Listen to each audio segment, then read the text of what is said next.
আসসালামু আলাইকুম, আশা করি আপনারা সবাই ভালো আছেন। আজকের ভিডিওতে আমি দেখাবো যে মোবাইল কেন হ্যাং বা স্লো করে। সাধারণত দেখবেন আমাদের মোবাইল যখন হ্যাং করে বা স্লো করে তখন আমরা কী করি, সাধারণত মোবাইলের কোম্পানিকে দোষ দিই বা মোবাইলের দোষ দিই যে এই মোবাইল ভালো না, এই মোবাইল আসলে না। আমাদের কিছু সেটিংস এবং আমাদের কিছু কর্মকাণ্ডের জন্যই আমাদের মোবাইলটা স্লো বা হ্যাং হয়ে যায়। তো আজকের ভিডিওতে আমি এটি ভালোভাবে দেখাবো যে কীভাবে কী আপনারা অবশ্যই ক্লিন করে রাখবেন এবং কোন সেটিংগুলো করে রাখলে আপনাদের মোবাইল আর হ্যাং বা স্লো হবে না। তো বেশি কথা না বলে চলে যায় মোবাইল স্ক্রিনে। আমি মোবাইলে A to Z দেখিয়ে দিচ্ছি যে কেন আমাদের মোবাইল স্লো বা হ্যাং করে।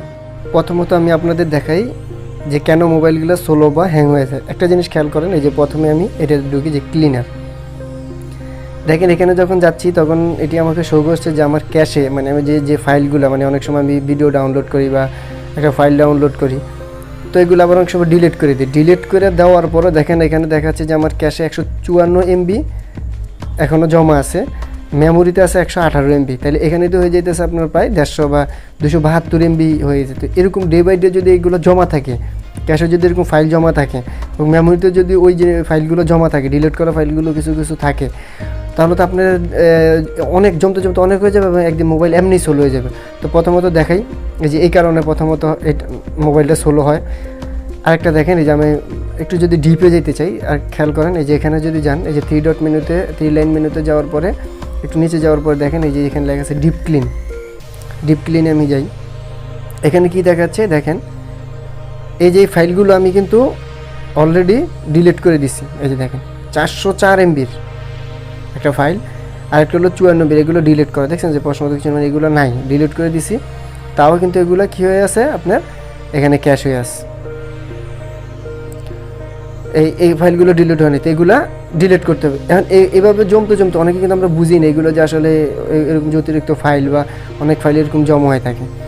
তো এগুলো কিন্তু ডিলিট করতে, এগুলো যদি ডিলিট না করেন তো জমতে মাস শেষে বা বছর শেষে এগুলো অনেক হয়ে যায় এবং মোবাইলের মেমোরি খেয়ে ফেলে। মোবাইলের যে এক্সটার্নাল মেমোরি 4 GB র্যাম বা 8 GB র্যাম বা যত জিবি র্যাম থাকুক না, এই র্যাম আস্তে আস্তে ভরে যায় এবং এই কারণে মোবাইলটা কিন্তু স্লো হয়ে যায় বা হ্যাং হয়ে যায়। আরেকটা সেটিংস বা জিনিস হলো, সেটা হলো কি, ক্রমে যাই আমি। দেখেন এখানে যদি আমি যে 3 ডট মেনুতে যাই, যাওয়ার পরে দেখেন আমি এখানে গেলাম সেটিংসে যাওয়ার পরে প্রাইভেসি অ্যান্ড সিকিউরিটিতে গেলাম, ক্লিন ব্রাউজিং ডাটা, মানে আমি যে ডাটাগুলো ব্রাউজ করছি এই ডাটাগুলো আমি ক্লিন করতে চাইতেছি। তো দেখেন আমি দেখেন 247 MB এখানে ক্যাশ হয়ে রয়েছে ইমেজ অ্যান্ড ফাইলস। কুকিজ মানে সাইট, আমরা বিভিন্ন ওয়েবসাইটে ঢুকার পরে কী হয় যে সেই সাইট থেকে কিছু তথ্য আমাদের এখানে এসে বা কিছু ডাটা এসে এখানে জমা হয়ে যায়। এই 168টা সাইটে ডাটা মানে কিছু এসে জমা হয়েছে। ব্রাউজ হিস্ট্রি হলো 262 আইটেমস।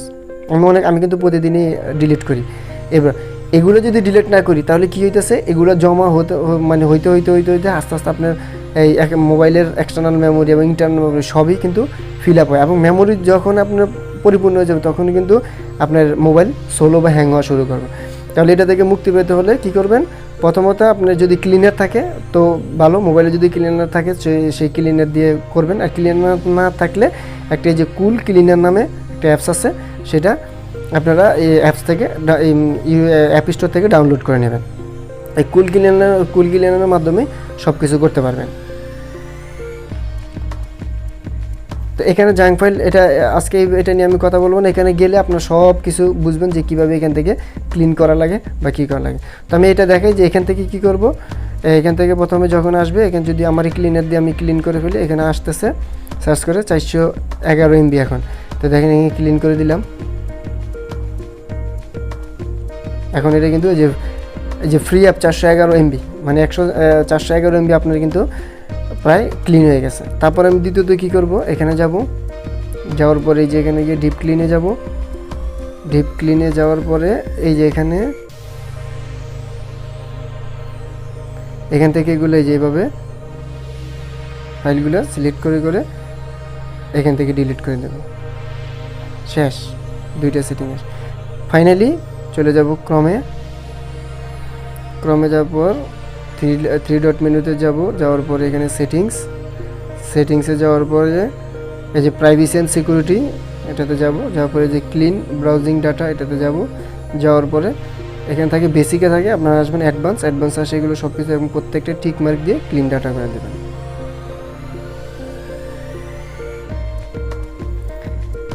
ব্রাউজার যে ডাটাগুলো আছে সব ক্লিন হয়ে গেছে।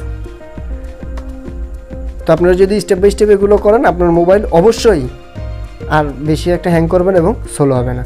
তো আজকের ভিডিওতে যদি ভালো লাগে অবশ্যই আমার চ্যানেলটি সাবস্ক্রাইব করবেন এবং আমার পাশে থাকবেন।